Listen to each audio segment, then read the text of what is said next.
Hello everyone and welcome back to the channel. So first off, I hope you guys are practicing some self-care. As you can tell, I have been, which means my energy has gone up. I'm actually getting a lot better than I was because I was sick in some of the previous videos. For those of you that don't know, for those of you that are new to the channel, hi, how are you guys doing? My name's Ed, or you guys can call me Edgar. I'm the Psyculturist. I am a therapist. I recently got my master's degree in counseling psychology. Been doing a lot of work for a number of years, doing social work, internships, counseling, everything in between, theater, whatever you can imagine. I've probably done it by now. But I do take, great pride in helping people and to being a life coach for what I can do, right? Because sometimes therapy can be a little out of reach for individuals, and sometimes it's easier to be anonymous and ask questions on the internet. So in a previous video, oh, by the way, I'll be drinking some of my tea. This is what I do for self-care a lot lately, is drinking green tea straight, just like that. A lot of people like to add lemon. I'm just like, let's go all green tea, baby. Let's go. But anyway, uh, so in a previous video, I talked a little bit about relationships and communication, about toxicity. I tend to be an attachment specialist. So I tend to look at things through that lens, right? And I got an interesting email the other day, and I tend to respond back to everyone that emails me. As I'm pretty sure some of you subscribers know, and I'm pretty friendly. So if you guys have any questions, feel free to email me. It'll be down in the description box below, psyculturisthelp@gmail.com. But regardless, check in the description if you guys want to email me anything or just ask, hey, how are you doing? I'll respond back quite quickly. Anyway, so the email I got reads like this. Hey, so I've been dating this girl that has severe anxiety and depression, like at ridiculous levels, and she hit me with the we need time apart and I need space. How do I go about handling this? Well, dude, I gotta be completely honest with you. Like, that is something that has happened to most of us, I think, at some point or another. I've actually had this talk with a colleague of mine, like yesterday. We were talking a little bit about, not just relationship psychology, but we're talking about the impact of space, right? And why space is needed in some relationships and why it's not. And the overall effect that it can have on a person, right? And I know for some of you guys are like, really? Do you really talk about this all the time? And it's like, no, of course not. But, when you're with a group of colleagues or a group of people that work in a similar field, you often, in your work, you tend to have a lot of questions pop up, and your conversations really go way in depth about that. So, speaking about this, right? It happens to all of us at some point or another. If you're in a relationship, if you're barely starting out, for those of you that are in high school or wherever you may be that are getting into new relationships or whatever, there will come a point in your time where you're either going to ask or someone's going to ask you for space, right? And how do you go about handling that? Well, you handle that by simply saying, hey, you know what? Uh, Thanks for letting me know. Thanks for being straight up. I appreciate you letting me know straight up before anything else happened. Because a lot of clients at similar situations like this, situations led to infidelity or communication lines broke and the relationship grew toxic, right? So at the point that someone's telling you, hey, I need space, it's saying, hey, it's not so much a red flag saying there's something wrong in the relationship. It's like, hey, I need time for myself. I need time to think. And during that time, as an individual, and if you're, a dude or a dudette, whichever way you want to be called, right? Take that time for yourself. Take that time to learn. Take that time to grow as an individual as well. And I know it might suck to hear.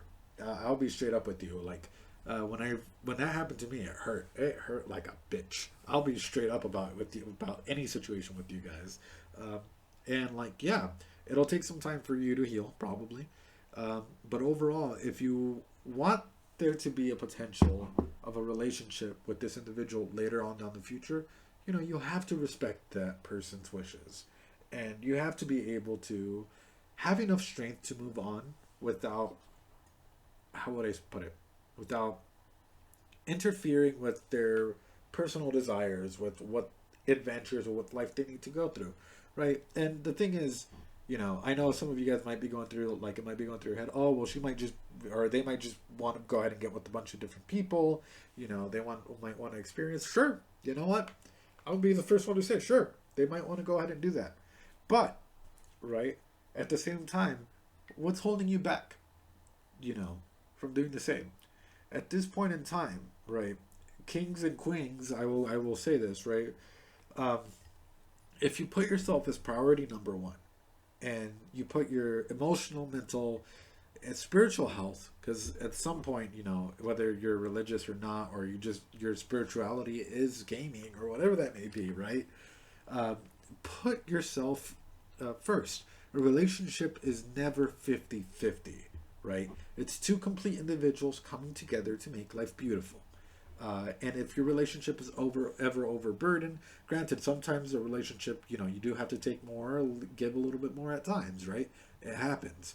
But if it's always one sided, there's a power dynamic issue, there's a lot of stuff happening. And if at this point in time, you don't respect a person's wishes, there will be no point in saving the relationship going further down, and it just can cause a lot of toxicity. So I hope that answers your questions. And I know it's probably not like, as I said, I'm not going to sugarcoat things. It sucks. It does. But the best thing for you to do is go ahead and give them that space and grow as a person as well. Learn, uh, talk to other people, and go from there. So, question number 2, let me have a quick drink. But yeah, what do you guys think I should go ahead and paint right there? In the next couple of videos, let me know down in the comments what you guys think I should paint on the canvas. I'll go ahead and paint it, and then I'll put it up there, so you guys can definitely have it in the next couple of videos. I'll try and keep this as raw as possible, just because I think talking about mental health is super important. Talking about different themes is important, and yeah. Sorry if you guys heard some of that. Ooh, juicy slurping right there. Let me go ahead and pull up the next one real quick. Where's it at? So I get hit with a number of. By the way, if you guys have any questions whatsoever, as I said, sometimes it's good to be anonymous and go ahead and ask uh, questions online. That's how you feel comfortable sometimes. Sometimes we don't have the access to like therapists or counselors or whatever that may be, right? So think of me as like your friendly neighborhood counselor that's here to answer any of your questions. And I'm not asking for anything. I'm just asking for, your, I guess your trust. I'm not going to reveal your name or anything like that. Just like patient confidentiality, best way to put it. Give me 1 second. Let me pull it up. And I've addressed a lot of these in some of my streams on Twitch. However, Twitch is going to be on a little bit of a hold just for a quick second.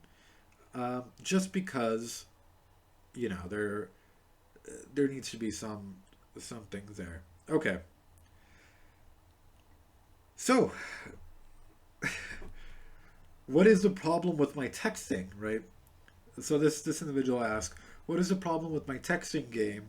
I've been texting this individual, or individuals rather, well said. Things tend to be fun at first, and then nothing comes out of it. And he sent some examples of his texting. So I'm going to put that over there. I've seen this before. I just needed a refresher just to be able to talk about it. So the problem with texting, and as an attachment specialist, this is something I get.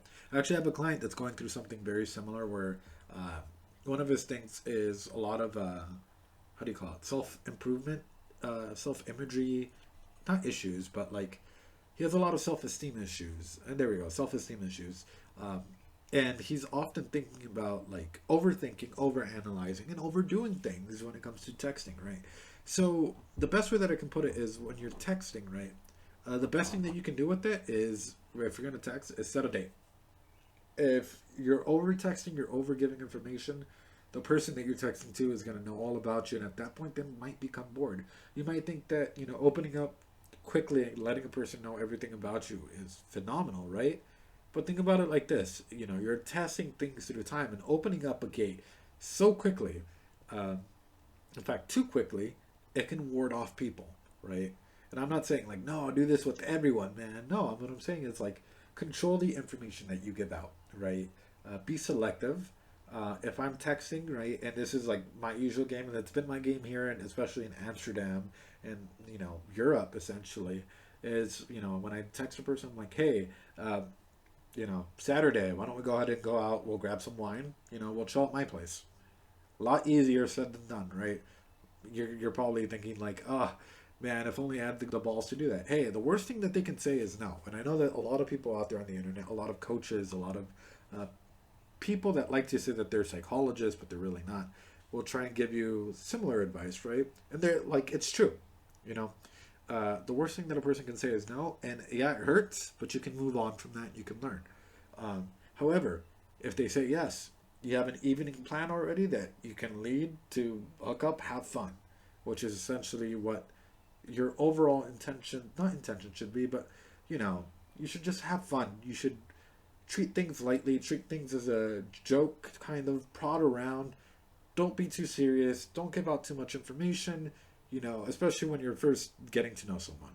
Have fun, hook up, you know, go out, enjoy life, man. It's the best advice that I can give you. Anyway, with that being said, I have noticed, I did get a question about what is self care. So, self care, for those of you guys that don't know, for those of you guys that are watching my video and hear me say that in every single video, self care is doing something that helps you wind down, that helps you relax, that takes a little bit of the stress away from your everyday life, right? So, for me, some of my self care, right? Painting. I got into that actually quite recently. I got into that about the time that I came here to Europe. Um, I never picked up a brush before, never learned how to paint. I'll be 100% honest with you. The only thing I could draw are stickmen, but I can do some pretty decent, alright stuff, like, you know, like the stuff that you see behind me. And that's actually on my first tries. Dude, these are some of my first, like, paintings ever. For me, it takes the stress away. Granted, it does take, like, an hour, 2 hours worth of my time. But hey, if I get home from work, I'm tired, and, like, you know, there's a lot happening, it helps me wind down. I drink some tea. It helps. Play video games, watch movies. Here's something that a lot of people don't know and a lot of people feel like, I don't know, judged upon. Even bad self-care is still self-care, right? So, you know, even if you drink, right? Because I like to drink wine. I'm a bitch for rosé, if I may say so myself. Um, so if I drink some rosé, you know, a glass of wine, beer, or whatever that may be, right? That's still self-care. It's whatever you do that's personal to you that helps you out. So I hope that kind of makes things clear. And please do practice some self-care, guys. Especially, you know, if you tend to work a lot, if you're working a lot, if you're, even if it's, you're studying a lot, like, you know, the, a common thing that I heard during my studies, right? Granted, I did work and study at the same time, but like, when I was first starting out was like, how can you be tired? You're only studying or you're only in school. That's bullshit, guys. I'm gonna tell you straight up. If people ever ask you that, there are studies on out there that actually show that, like, you know, the amount of effort you put into studying actually can be just as tiring as like going to work, you know, doing construction and stuff. So it just depends on the amount and the effort that you're putting into it, right? And I think people need to sort of loosen that up. It's not so much about like, oh, what are you doing? It's like general life struggles, and especially today.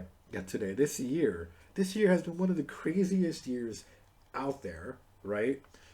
Who would have thought that like Corona would have hit and so on and so forth? I have a theater company, right?